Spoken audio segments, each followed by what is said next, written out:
कि नए मुखिया को लेकर इंतजार की घड़ियां खत्म ही नहीं हो रही। हालांकि पार्टी के राष्ट्रीय अध्यक्ष के चुनाव के लिए जरूरी कोरम पूरा हो चुका है। ऐसे में संभावना है कि यूपी का फैसला राष्ट्रीय अध्यक्ष के बाद होगा।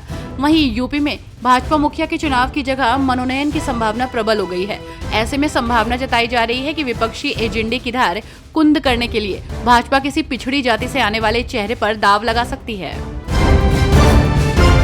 समाजवादी पार्टी के राष्ट्रीय अध्यक्ष और पूर्व मुख्यमंत्री अखिलेश यादव ने 2027 के विधानसभा चुनावों को ध्यान में रखते हुए पूर्वांचल में अपनी सियासी जमीन को और मजबूत करने का बिगुल फूंक दिया है। आजमगढ़ के अनवरगंज में 72 बिस्वा जमीन पर बना उनका नया कैंप आवास न केवल उनका निजी ठिकाना है, बल्कि पूर्वांचल की 117 विधानसभा सीटों पर सपा की पकड़ को अजय बनाने की रणनीति का केंद्र बिंदु भी है। आज इस भव्य आवास का उद्घाटन हवन पूजन के साथ होगा। इसके बाद अखिलेश एक जनसभा को संबोधित भी करेंगे। बागेश्वर धाम के पीठाधीश्वर धीरेन्द्र कृष्ण शास्त्री ने समाजवादी पार्टी अध्यक्ष अखिलेश यादव के बयान पर पलटवार किया है। धीरेन्द्र ने जाकी रही भावना जैसी कहते हुए कहा कि हमारे ऊपर टिप्पणी करने वालों की रोटी पच रही है, भगवान करे उनकी रोटी पचती रहे। उन्होंने कहा कि जितना पानी में नाव को सुराग से खतरा है, उतना ही हिंदुत्व को हिंदुओं से खतरा है। देश में इस समय विचित्र स्थिति है। दरअसल अखिलेश ने कहा था कि कई कथावाचक 50 लाख रुपए तक लेते हैं। पता करवा लीजिए कि धीरेन्द्र शास्त्री अंडर टेबल नहीं लेते हैं क्या।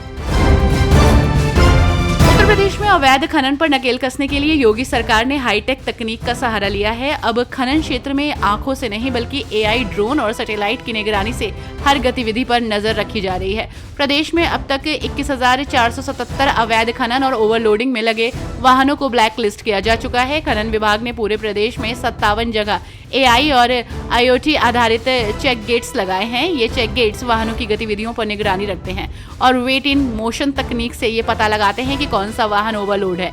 इस कार्रवाई में परिवहन विभाग भी सहयोग कर रहा है।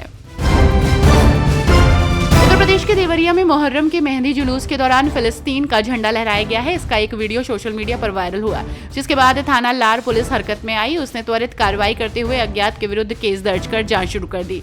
इससे पहले देवरिया शहर में भी धार्मिक जुलूस के दौरान ऐसा ही झंडा लहराया गया था। उस समय भी पुलिस ने एफआईआर दर्ज की थी, एक्शन लिया था, लेकिन ऐसी हरकतें रुकने का नाम नहीं ले रही हैं। समाजवादी पार्टी के नेता एसटी हसन के द्वारा आतंकवादियों और कांवरियों की तुलना किए जाने पर साधु संतों में रोष है। इस कड़ी में अयोध्या हनुमानगढ़ी के संत राजू दास ने बुधवार को सपा नेता के बयान को दुर्भाग्यपूर्ण बताया है। अयोध्या हनुमानगढ़ी के संत राजू दास ने एक वीडियो के माध्यम से कहा, सपा नेता एसटी हसन ने कांवर यात्री को लेकर जो बयान दिया है वो दुर्भाग्यपूर्ण है। एक आतंकवादी संगठन और कांवरियों की तुलना करना बेहद ही दुर्भाग्यपूर्ण है। हमें लगता है कि सपा ने बार बार सनातन का ही अपमान करने का ठेका ले रखा है। अपना दल सोनेलाल में हाल ही में हुई फूट की खबरों के बीच केंद्रीय मंत्री अनुप्रिया पटेल ने बागी नेताओं को चेतावनी दे दी है। बागियों ने अपना मोर्चा नाम से नया मोर्चा बनाया है।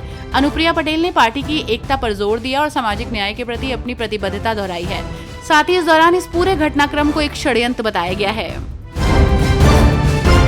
अलीगढ़ के छर्रा विधानसभा क्षेत्र में सियासत ने तूल पकड़ लिया। इस क्रम में विधायक छर्रा का भाकियू नेता को धमकी देने का एक ऑडियो भी सामने आया है। छर्रा क्षेत्र के भाजपा विधायक ठाकुर रविंद्र पाल सिंह ने अकराबाद के भाकियू नेता ठाकुर अशोक सिंह को मोबाइल पर बातचीत में औकात में रहने और मर जाओगे तक की धमकी दे दी है। बुधवार सुबह सुबह हुई बातचीत का ये ऑडियो सोशल मीडिया पर अब खूब वायरल हो रहा है। पहाड़ी और मैदानी क्षेत्रों में हो रही बारिश के बाद अब देश भर की प्रमुख नदियां उफान पर हैं। इस क्रम में वाराणसी में भी गंगा के जलस्तर में बढ़ोतरी देखी जा रही है। रिपोर्ट प्राप्त होने तक गंगा का जलस्तर 62 मीटर के करीब पहुंच चुका है, जो खतरे के निशान से अभी तकरीबन 10 मीटर नीचे है। इसको लेकर अब गंगा के तटवर्ती क्षेत्र के लोगों की धड़कनें बढ़ी हुई हैं। तो वहीं गंगा घाट के पास मौजूद छोटे मंदिर अब डूब चुके हैं। बीते 3 दिनों से वाराणसी के गंगा स्तर में तेजी से वृद्धि हो रही है। तकरीबन 5 सेंटीमीटर प्रति घंटे की रफ्तार से गंगा का जलस्तर बढ़ रहा है। उत्तर प्रदेश के मऊ से बड़ी खबर सामने आई है। घोसी विधानसभा क्षेत्र से समाजवादी पार्टी विधायक सुधाकर सिंह को मऊ एमपी एमएलए कोर्ट ने फरार घोषित कर दिया है। विधायक को 25 जुलाई 2023 को फरार घोषित किया गया था। 4 जून 2024 को विधायक ने जिला जज के समक्ष निगरानी याचिका दायर की थी। 10 जुलाई 2025 को उनकी निगरानी याचिका पर सुनवाई होगी। फरार घोषित होने के बाद भी वे क्षेत्र में सक्रिय हैं। इसको लेकर भी चर्चाओं का बाजार गर्म है।